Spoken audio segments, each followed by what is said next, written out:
வெட்டி பேச்சுகளுக்காகவும் வீண் பொழுதுபோக்குகளுக்காகவும் கழித்துக் கொண்டிருப்பவர்கள் ஒரு விடுதலை யுத்தத்தை பற்றி விமர்சிக்க துளி அளவும் என்னை போன்றவர்களுக்கே தகுதி இல்லை. அப்படித்தான் நான் உணர்கிறேன். ஆக உலக நாடுகளின் தலையீடு, இந்திய அரசின் தலையீடு, இந்திய அரசின் பிராந்திய நலன், உலக நாடுகளின் போட்டி, இதற்கு இடையிலேதான் இலங்கை தீவும் ஈழத்தமிழர் சிக்கலும் மாட்டிக்கொண்டது. இதில் இந்திய அரசே முயற்சித்திருந்தால் கூட அந்த போரை நிறுத்தி இருக்க முடியுமா என்பது மில்லியன் டாலர் கேள்வி. இப்படி நான் பேசுவதனால் இந்திய அரசுக்கோ அல்லது தமிழக முதல்வருக்கோ வக்காலத்து வாங்குவதாக எண்ணிவிடக் கூடாது. நம்முடைய பார்வையில் ஒரு விரிந்த விசாலமான ஒரு அணுகுமுறை தேவை. உலக சூழல்களை எல்லாம் கருத்தில் கொண்டுதான் அடுத்த கட்ட நகர்வை நோக்கி நாம் போக முடியும். உலக அரங்கில் எந்த நாடு தமிழீழத்தை அங்கீகரித்திருக்கிறது? 25 ஆண்டு கால ஆயுத போராட்ட காலத்தில் ஏன் அது நடைபெறவில்லை?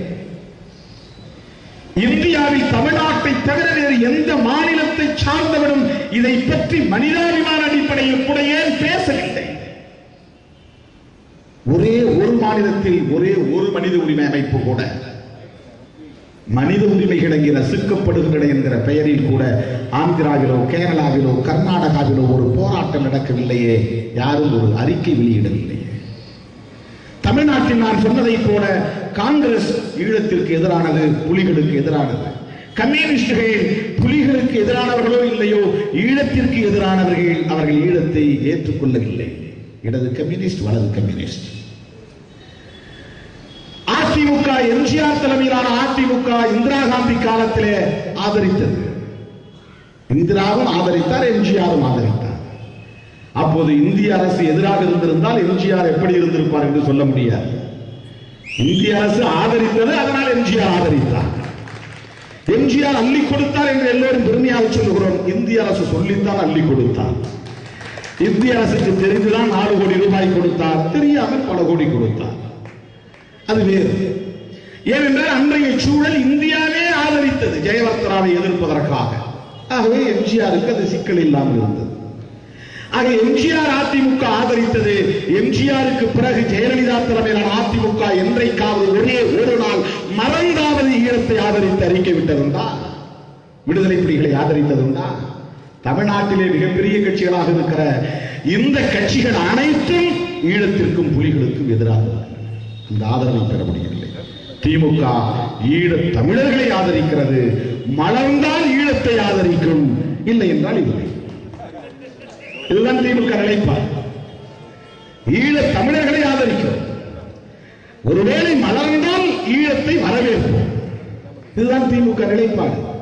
ஆக புலிகளையும் ஈழத்தையும் சேர்த்து வெளிப்படையாக ஆதரிக்கிற அமைப்புகள் தமிழ்நாட்டில் 3 தான். ஒன்று விடுதலை சிறுத்தைகள், இன்னொன்று மதிமுக, இன்னொன்று பாமக. வெளிப்படையாக அறிவித்திருக்கிறீர்கள். இது மிகப்பெரிய வாக்கு வங்கியை கொண்ட கட்சிகள்.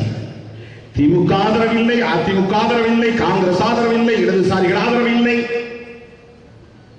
தமிழகத்திற்கான ஆதரவை 25 ஆண்டு கால ஆயுத போராட்டத்திற்கு பிறகு தமிழ்நாட்டிலேயே நம்மால் வென்றெடுக்க முடியவில்லையே. இது எவ்வளவு பெரிய ஒரு பின்னடைவு என்பதை தயவு எண்ணி பார்க்க வேண்டும். இது ஒரு விடுதலை இயக்கம் என்கிற கருத்தியலை முன்னெடுத்து போகாமல் ஏற்பட்ட தோல்வி. இது ஒரு மக்கள் இயக்கம் என்கிற கருத்தியலை வெற்றிகரமாக முன்னெடுத்து செல்ல முடியாமல் ஏற்பட்ட ஒரு தோல்வி. இந்த நிலையில்தான் பொடா இருந்த காலத்திலும் சரி, அதற்கு பின்னரும் சரி, இன்றைய நிலையிலும் சரி, விடுதலை சிறுத்தைகள் துணிந்து விடுதலை புலிகளின் கருத்தியலை மக்களிடத்திலே பரப்பி வருகிறோம். தேர்தல் அரசியலில் தவிர்க்க முடியாத நிலையில் தனி அணி கட்டுவோம் என்கிற முயற்சியை நாம் மேற்கொண்டு அது தோல்வியடைந்த நிலையில் நான் சொன்னேன், திமுக வேண்டாம், அதிமுக வேண்டாம், தனி அணி கட்டுவோம், பாமக தலைமையில் கட்டுவோம், மதிமுக வரட்டும், விடுதலை சிறுத்தைகள் வரட்டும், நெடுமாறன் போன்றவர்கள் வெளியில் இருந்து ஆதரிக்கட்டும், வட மாவட்டங்களிலாவது 5-6 தொகுதிகளை கைப்பற்றுவோம், அது போதும்.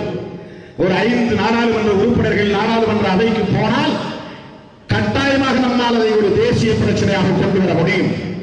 ஆகவே தனி அணி கட்டுவோம் என்று சொல்லி அந்த முயற்சிக்கு ஒத்துழைப்பு கிடைத்ததா? தொடக்கத்திலிருந்து திருமாவளவனை அதிமுக அணிக்கு கொண்டு போக வேண்டும் என்பதில் தான் முனைப்பாய் இருந்தார்களே தவிர மாற்று அணியை உருவாக்க வேண்டும் என்கிற முயற்சி நடந்ததா? அதில் தோற்று போன நிலையில் தான் தனித்து போட்டியிடுவது என்கிற நிலையை விடுதலை சிறுத்தைகள் மேற்கொண்டோம். தனித்து போட்டியிடுவது என்கிற நிலைப்பாட்டை அறிவிக்க போகிற நிலையில் தான் 99 இங்கு சாதியவாதிகள் நம்மை தோற்கடித்தார்கள். 2004 நம்மை தோற்கடித்தார்கள். ஊரெல்லாம் சுற்றி வந்து தமிழீழ ஆதரவாளர்கள் கூட இதே தொகுதியில் பொன்னுசாமிக்கு ஓட்டு கேட்டார்களே தவிர திருமாவளவனுக்கு ஓட்டு கேட்கவில்லை. 2004 99 பொன்னுசாமி போய் நாடாளுமன்றத்திலே ஈழத்தை பற்றி பேசுவார் என்று நம்பினார்களே தவிர திருமாவளவன் 25 ஆண்டுகளாக இதை பற்றியே பேசிக் கொண்டிருக்கிறார். இந்த திருமாவளவனை இந்த தொகுதியில் நாம் ஆதரிப்போம் என்று தமிழ்நாட்டில் எந்த தமிழ் தேசியவாதியும் ஆதரிக்கும். நெய்வேலிக்கு வந்து பொன்னுசாமிக்கு ஓட்டு கேட்டார்கள், சிதம்பரம் வந்து பொன்னுசாமிக்கு ஓட்டு கேட்டார்கள். அது கதை வேறு. ஆக எப்படிப்பட்ட உணர்வாளர்களாக இவர்கள் இருக்கிறார்கள் என்பதை நீங்கள் புரிந்து கொள்ள வேண்டும். இன்றைக்கு வடிகட்டிய தமிழ் தேசிய உணர்வாளர்கள் இந்த அவையில் கூடியிருக்கிறோம். தமிழ் தேசிய உண்மையான தமிழ் தேசிய உணர்வாளர்கள் என்கிற அந்த நம்பிக்கையோடு நான் இதை பிரகடனப்படுத்துகிறேன். ஆமா, இந்த நிலையில் தனித்து போட்டி என்றுதான் திருமாவளவன் அறிவிக்க எத்தனித்தான். என்னையும் தாண்டி கட்சி என்று ஒன்று இருக்கிறது. என்னோடு கட்சி அழிந்துவிட முடியாது. என்னை தாண்டி கட்சி இயங்க வேண்டிய தேவை இருக்கிறது.